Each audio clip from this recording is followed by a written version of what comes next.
Jadon Sancho's £73 million Man United transfer, the wrong move for the wrong player at the wrong time as England flop struggles. He is struggling to adapt in a dysfunctional team, in an unfamiliar league, and has already worked for 3 different bosses in 5 months as a Manchester United player. No wonder Jadon Sancho looks as though he is playing with a scrambled mind. Even a £73 million signing needs and deserves some patience and understanding. And yet half a season into his Old Trafford career, Sancho is showing few signs of settling, having managed just 1 goal and no assists in 16 Premier League appearances. During United's miserable 1-0 home defeat by Wolves on Monday, their first loss under interim boss Ralf Rangnick, Sancho was the worst of a bad bunch.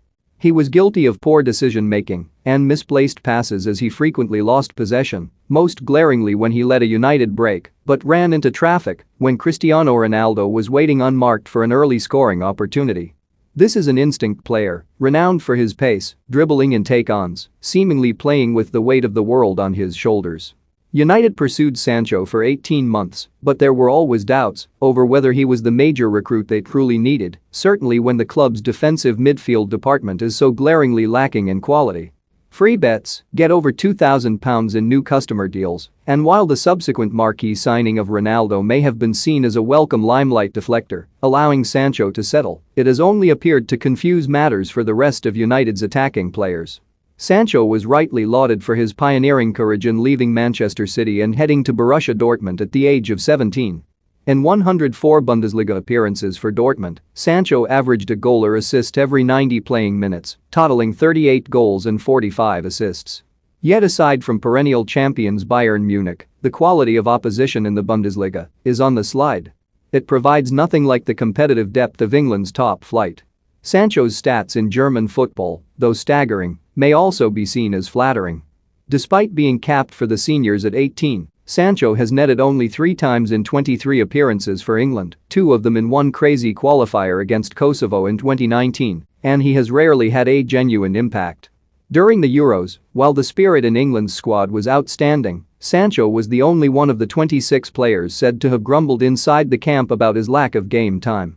Sancho's cause was taken up by German pundits and former players, with Lothar Matthäus claiming he should be given a passport by his adopted homeland if Southgate continued to neglect him.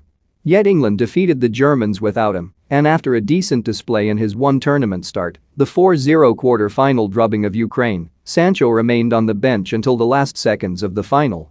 Then, he was sent on cold to take a shootout penalty which was saved by Italy's Gianluigi Donnarumma, a trauma which shouldn't be underestimated. The summer was a distracting time for Sancho, whose move from Dortmund to Manchester was being concluded during the tournament. And while Southgate selected him for England's squad for the October internationals, despite admitting he probably didn't deserve his selection, Sancho was axed for the most recent international break in November.